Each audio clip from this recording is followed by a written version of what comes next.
All right, it is 6:36. We'll call to order the Planning and Zoning Commission meeting for Tuesday, February 20th, and we do have a quorum present. The first item on the agenda is to consider the minutes of the February 6, 2024 meeting. If there are no additions or corrections, may I have a motion, please? Move to approve. Motion is by Aram. Second. Second is by Karen. All in favor, say aye. Aye. All opposed, same sign.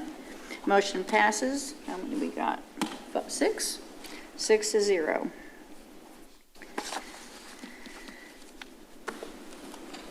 The next item on the agenda is a final plat of CP Midway 121 Edition Lot 1, Block A, on 6.730 acres out of the Samuel H. Hayden Survey, abstract number 537. This is Zone Plan Development Multifamily 3 District, located at 1910 and 1914 East State Highway Business, approximately 240 feet east of the northeast corner of Midway and Holford Prairie intersection. Good evening, Commissioners. The final plat of the CP Midway 121 edition was submitted on January 24th, 2024, and has been reviewed by staff. Staff recommends that the Planning and Zoning Commission disapprove the final plat for the deficiencies listed and delegate to staff the authority to accept and approve the plat once the listed deficiencies are corrected. The approved plat will be brought to the chair for signature. Thank you. Commissioners, any questions for staff on this item? If not, may I have a motion, please? Motion to disapprove the final plat for the deficiencies listed above and delegate to staff the authority to accept and approve the plat once the deficiencies are corrected. Motion is by Richard. Second. Second by Karen. All in favor say aye. Aye. All opposed, same sign. Motion passes 6-0.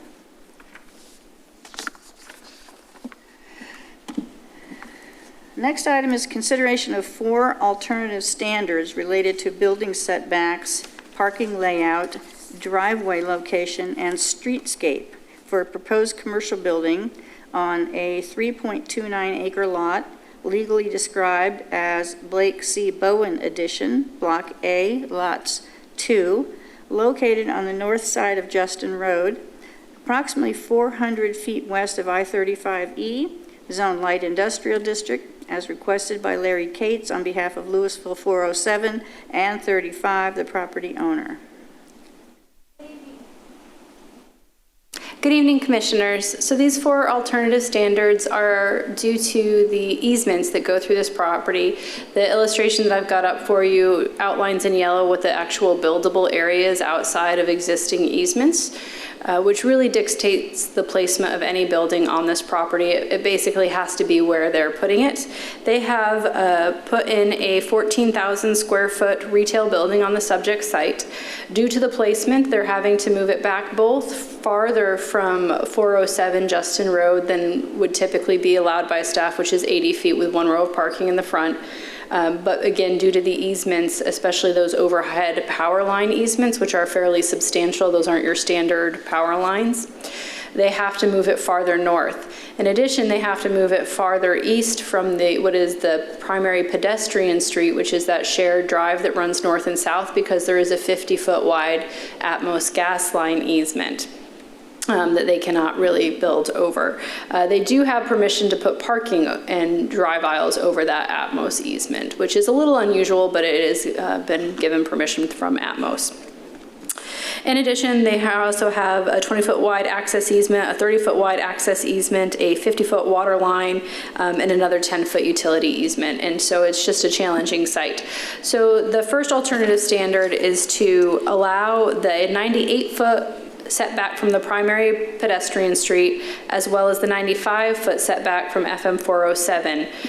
So that's one, and that is due to the easement placement. The second is to allow parking between the building and the street, which is typically not allowed. However, that's one of the few things that can go within the easements.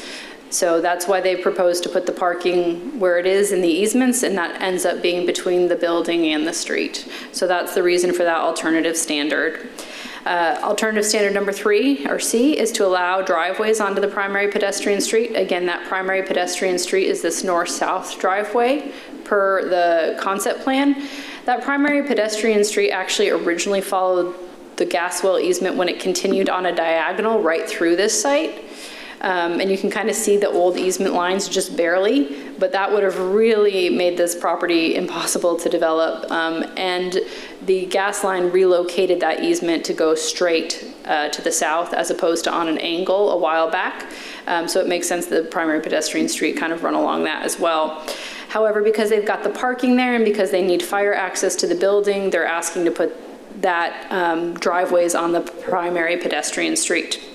They're also asking to omit the streetscaping along that primary pedestrian street, and instead they are putting some benches and a bike rack adjacent to the building. They've got an 8-foot sidewalk along the building. And so kind of this shows you an overall exhibit. This is where Summit comes through, which is not too far to the west. So there's the red line, which would be pedestrian access along Summit. And then there's a trail to the north that would then be continued by their walkways and sidewalks down to 407. As we approach 407, it's not the most walkable, but they're trying to work around the easements and constraints that they do have. This allows there to still be pedestrian access. However, with Summit being not too far away from the location anymore, most traffic would be expected to use Summit, where there's also a signalized intersection that people, it's safer to cross the street at. So staff's recommendation is approval of alternative standards A through D as set forth in the caption above. All of them may be recommended on to the City Council. Staff's here to answer any question, and there's a representative from the applicant present this evening if you have any questions for them as well. Thank you, Michelle. Commissioners, are there any questions about this item? I have a question about one of the images with the topo on it. Is it. it for staff or For would staff. it be for? Okay. Staff.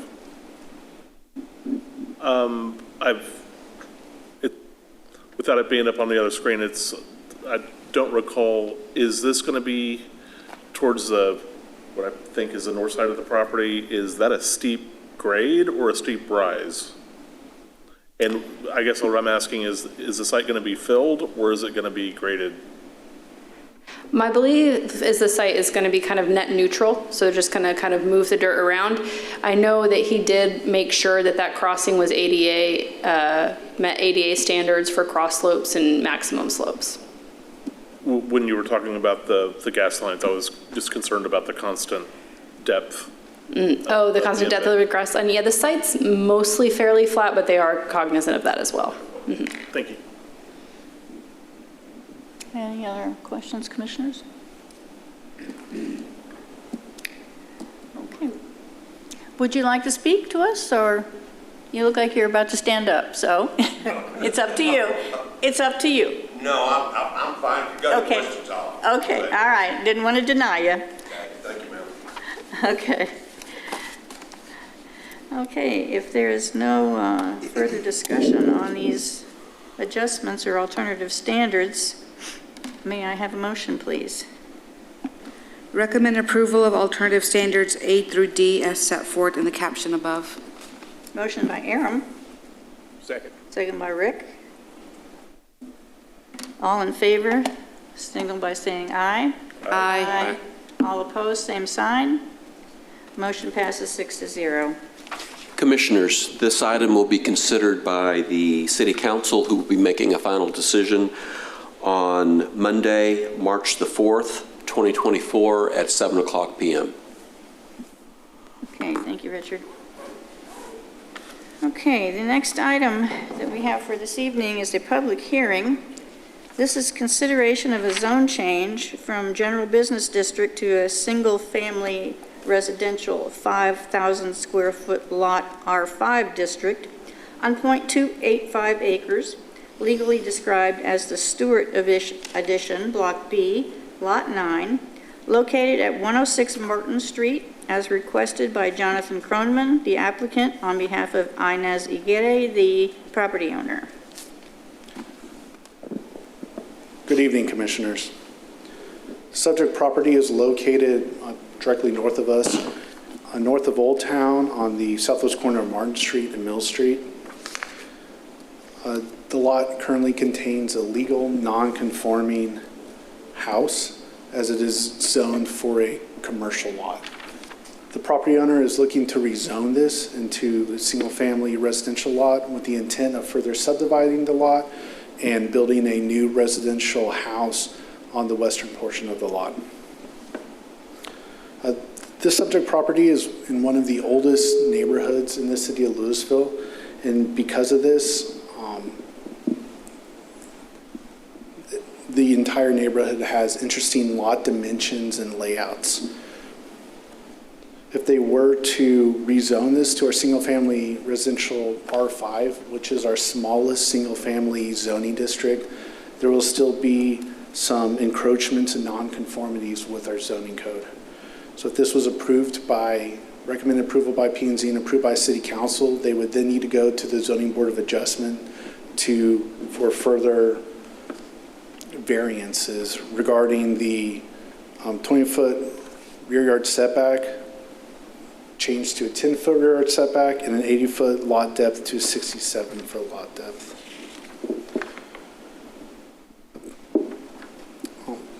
Staff recommends approval of the item. I'm more than happy to answer any questions you may have, and the property owner is also here tonight. Are there any questions for John?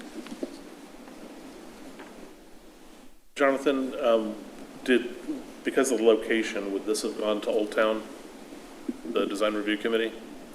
So it is not a part of, Old Town ends at College Street, which I believe is the next street south of Martin.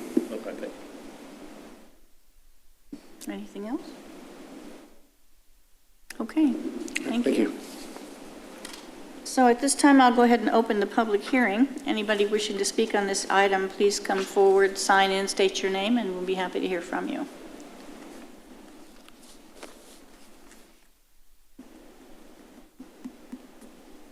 Having no one come forward, I'll go ahead now and close the public hearing. I have one question for staff. I'm a little confused as to why the ZBOA is going last, because if they don't approve the variances, isn't what we do kind of moot? The reason is because there's no variances to approve without the zoning. Ah, okay, I got it. I understand. Thank you. Okay, any discussion, commissioners, questions? Okay, in that case, then may I have a motion on this item, please? Motion to approve the zone change from general business district to single-family residential. Motion by Rick, Second. second by Jack. All in favor, signal by saying aye. Aye. All opposed, same sign.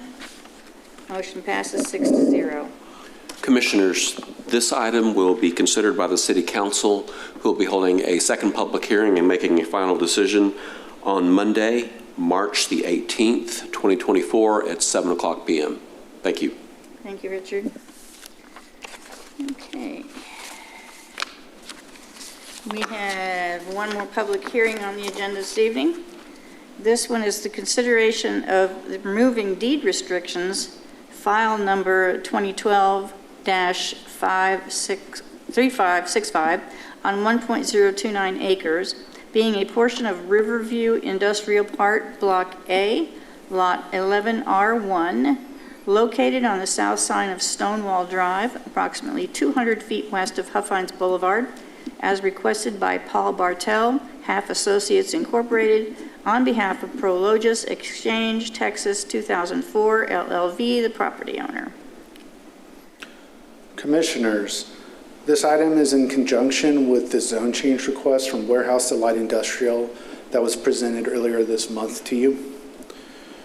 While doing research for and preparing that item, is discovered that there was a deed restriction on this particular lot as well.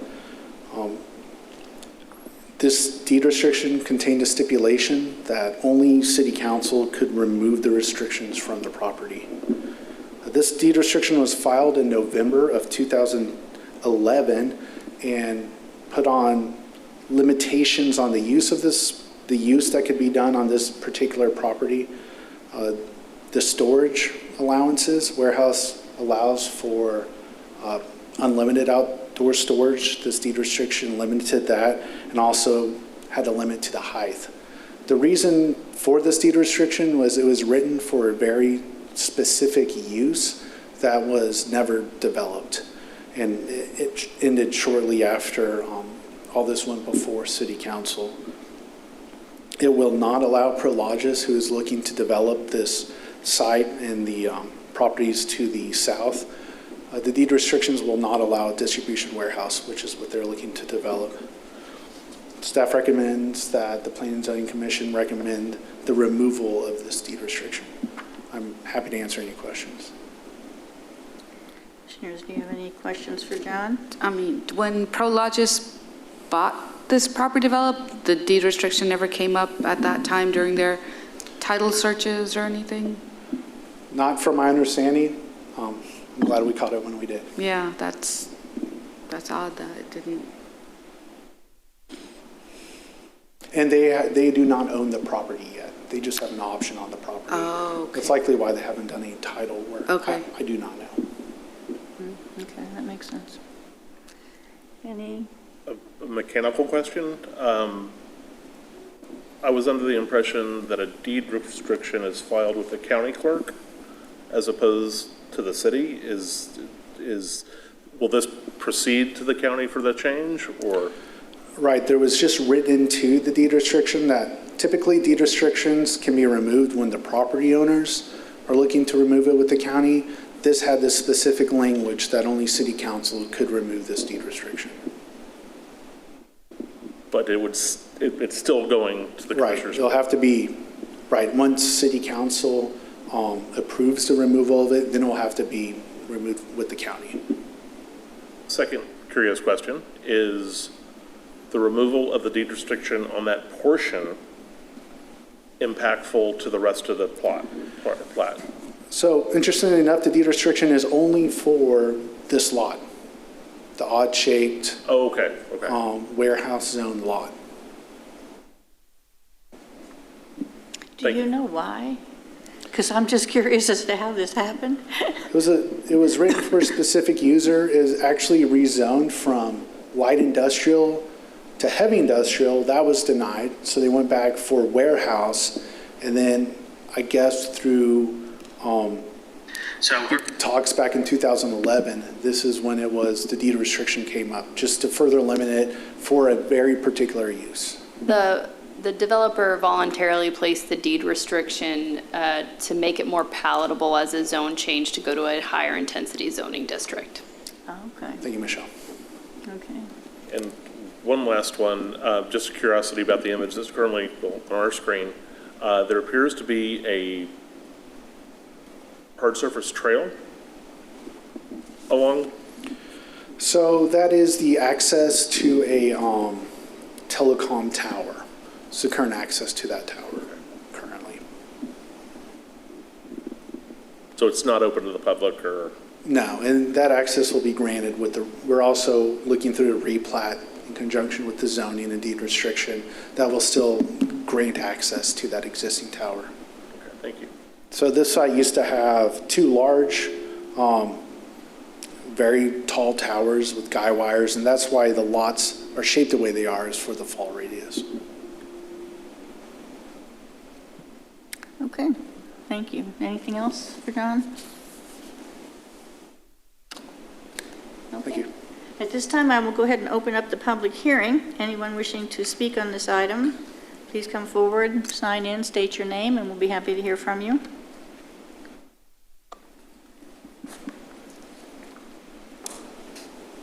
And having no one come forward, I will go ahead now and close the public hearing. Commissioners, any discussion? If not, may I have a motion, please? Motion to remove the deed restrictions. Motion by Rick, Second. second by Aaron. All in favor signify by saying aye. Aye. All opposed, same sign. Motion passes 6-0. Commissioners, this item will be considered by the City Council, who will be holding a second public hearing and making a final decision on Monday, March the 4th, 2024 at 7:00 p.m. Thank you, Richard. Do we have any announcements this evening? We do not have any announcements this evening. Okay, thank you. So at this point, I will entertain a motion to adjourn. Move to adjourn. Motion by Karen, Second? second by, is that you, Jack? Jack? All in favor signify by saying aye. Aye. Aye. All opposed, same sign. We are adjourned. Hey, we still know how to do it the old way.